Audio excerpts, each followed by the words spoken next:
Hi, welcome to another episode of Cooking with Krigo.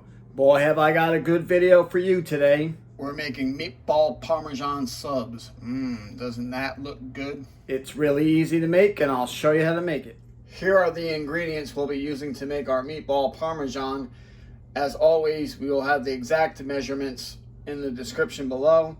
But for the meatballs themselves, we will be using ground beef and ground Italian sweet sausage, tomato paste, one yellow onion that's diced up and will be caramelized before we add them to the meatball mix, oregano, sea salt, grated Parmesan cheese, garlic, 3 eggs, and breadcrumbs.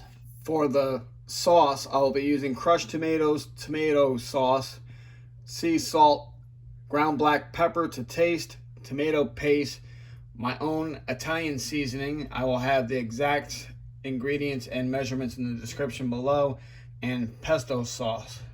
And of course, to put the subs all together, I'll have a sub roll and to top it off with fresh mozzarella. Okay, to get started, we're going to caramelize our onions. We're going to put some oil in the pan. We got our pan on medium-high heat.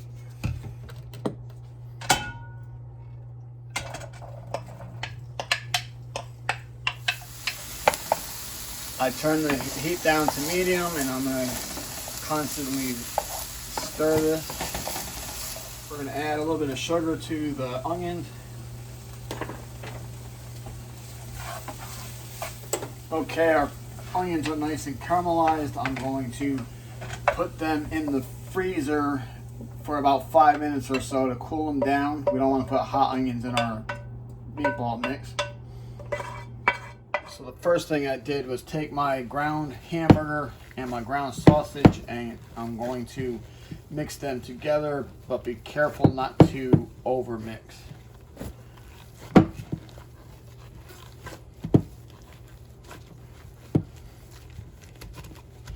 that's good enough because we'll mix it again when we add the other ingredients. Okay, my onions have cooled down enough, so we're going to add this to the meatball mix.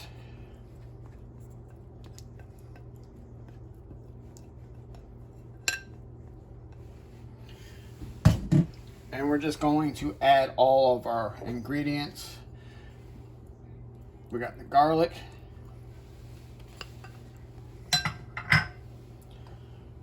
grated Parmesan cheese, 3 eggs that I scrambled, some oregano, basil, sea salt,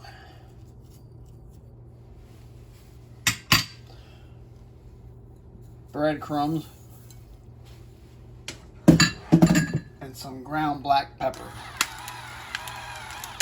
And we're just going to get in here and mix it all up.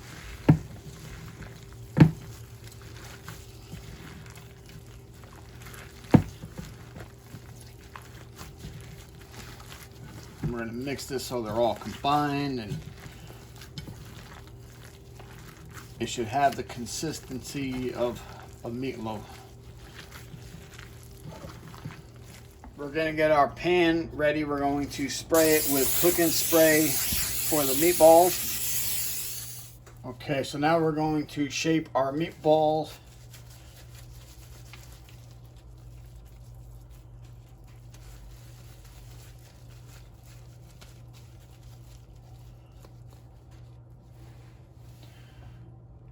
And we want them about that size, just a little bit bigger than a golf ball. And we're going to put them on the pan. Okay, I rolled out all the meatballs. I placed them on the pan, and I'm going to stick this in the oven for 425 degrees for the first 14 minutes or so to form a crust on the meatballs. Then I will turn the oven down to about 300 degrees for the last 18 minutes. I'm going to sprinkle some Parmesan cheese on top. Okay, while our meatballs are in the oven, we're going to get our sauce started. I'm going to use a little tomato paste. Just a little bit of tomato paste, maybe like a 1 or 2 tablespoons worth or so. We have our heat on high, but I will turn that down as soon as the sauce starts boiling. I'm going to add my tomato sauce and my crushed tomatoes.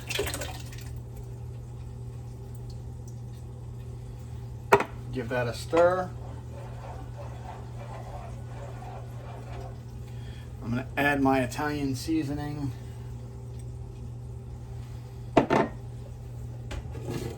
My pesto sauce.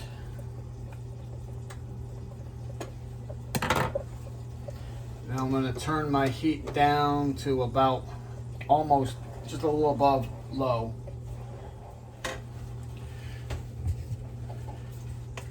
Add a little bit of sea salt and some ground black pepper. Give that a stir. We're going to stir this occasionally. Don't that look good? We're going to place a lid on it and we're going to cook this on low and stir occasionally. Our 14 minutes are up, so I'm going to turn this down to 300 and cook it for another 18 minutes.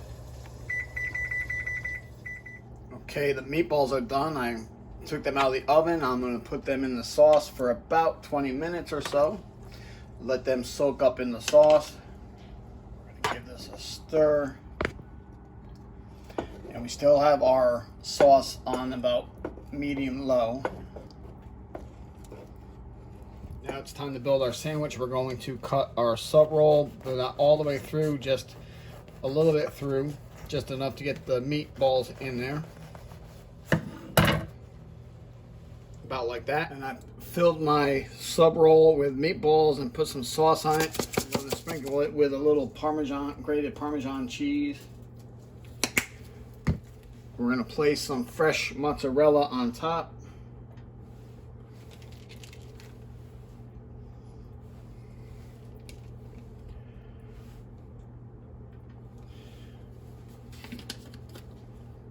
A little bit of parsley flakes as a garnish. And we're going to stick this under the broiler for about 2 or 3 minutes.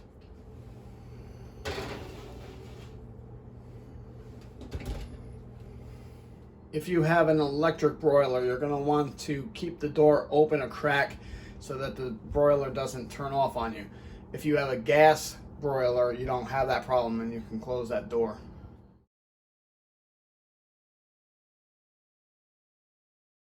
Let's see how it tastes.